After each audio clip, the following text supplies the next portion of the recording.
So the other part of Pram's question was Kyle, and we discussed this just in relation to the Andre Drummond, kind of rumors that was out there by Shams about the talks that we're having, and I got some questions about some people who listen to our show asking like why we would just not consider trading Kyle for Drummond. And I don't want to talk about this in the context of Drummond, because I think Drummond is not the answer. He's not going to do much for us.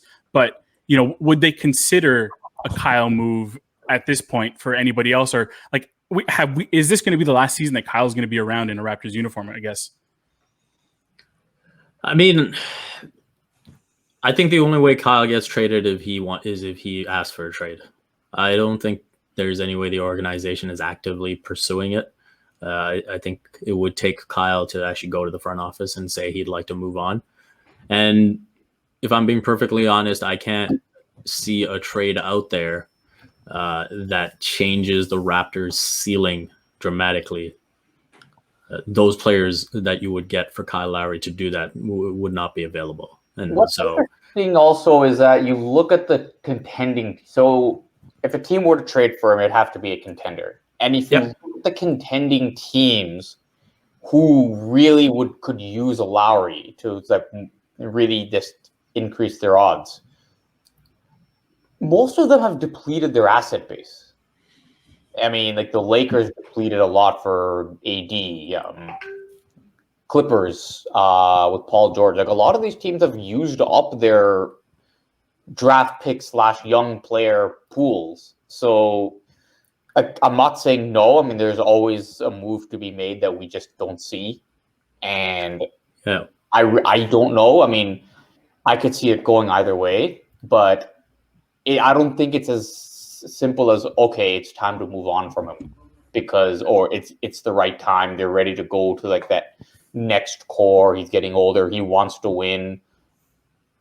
Oh, and nobody knows. I mean, there's something to be said about at his point in his career, just he could stay in Toronto, decline, and will continuously get love. He could go elsewhere, decline, and just take the blame and the abuse. So, because it's really about what you do for that team today. How LeBron got blamed for the first year with the Lakers.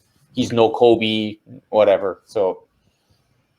Yeah, no, for sure. I mean, I think if there is a team out there that can get a deal done that would actually appeal to Toronto, it would be Philadelphia. I mean, and that wouldn't be a win now move. That would be for the future. So, you give up Kyle Lowry, you get a future player in, Tyrese Maxey, you get a first round pick. Probably have to get Danny Green back to match salaries. Something along those lines I could see the Raptors doing if Kyle Lowry wanted to go that way. Because then, he would look at that situation and say, okay, him next to Ben Simmons and Joel Embiid, that's going to be tough to beat. So, I think that's probably the only team. And then obviously the hometown factor as well. I think that would mean a lot to him. I don't even think this could work. But actually, the more I think about it, it won't work. The only other team I'm thinking that's now a legit contender, but they're covered in the backcourt was Utah, but their backcourt is pretty much set, so there's no room for them. Yeah, Conley and Mitchell are playing great together. As soon as I came out of my mouth, I was like, no, that's not going to work. So.